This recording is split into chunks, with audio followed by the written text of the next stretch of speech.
அஸ்ஸலாமு அலைக்கும் வரஹ்மத்துல்லாஹி வபரகாத்துஹு.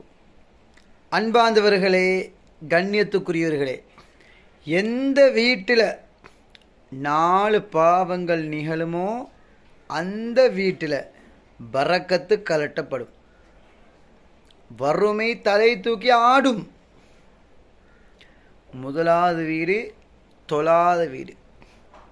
ஒரு முறை ஒரு சஹாபி நபி ஸல்லல்லாஹு அலைஹி வஸல்லம் அவர்களிடத்தில் வந்து சொன்னாங்க, யா ரசூலல்லாஹ் ஸல்லல்லாஹு அலைஹி வஸல்லம் அவர்களே, எனக்கு கஷ்டம் வறுமை என்று சொன்னாங்க. நபி ஸல்லல்லாஹு அலைஹி வஸல்லம் அவர்கள் அந்த சஹாபியை பார்த்து கூறினாங்க, நீங்கள் போய் உங்களோட வீட்டு வாசலுக்கு ஒரு கேட்டுன்னு போடுங்க, ஒரு திரை போடுங்க. அந்த சஹாபி ஒரு திரை போட்டார். அதற்கு பின்னால் அந்த சஹாபிக்கு பரக்கத்து அதிகமாக கிடைத்தது, அதிகமான பரக்கத்து கிடைத்தது. அந்த சஹாபி மீண்டும் வந்து கேட்டாங்க, யா ரசூலல்லாஹ் ஸல்லல்லாஹு அலைஹி வஸல்லம் அவர்களே, நீங்கள் எங்களோட வீட்டுக்கு கேட்டும் போட சொன்னீங்க, திரை போட சொன்னீங்க, அதற்கு பின்னால் பரக்கத்து கொட்டுன்னு கொட்டியது, என்ன ரீசன்னு கேட்டாங்க.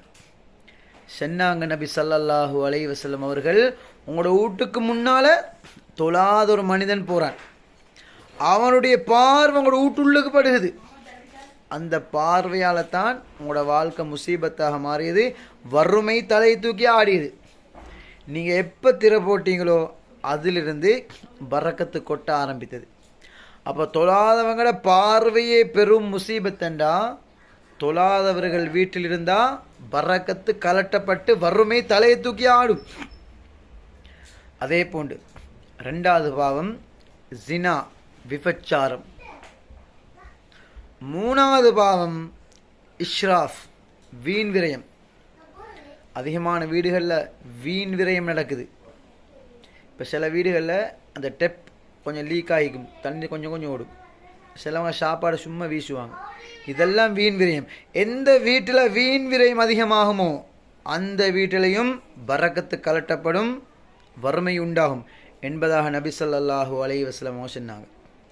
அதே போன்று 4வது வீடு அது கணவனுக்கு மாறு செய்யக்கூடிய மனைவி, மனைவிக்கு மாறு செய்யக்கூடிய கணவன்.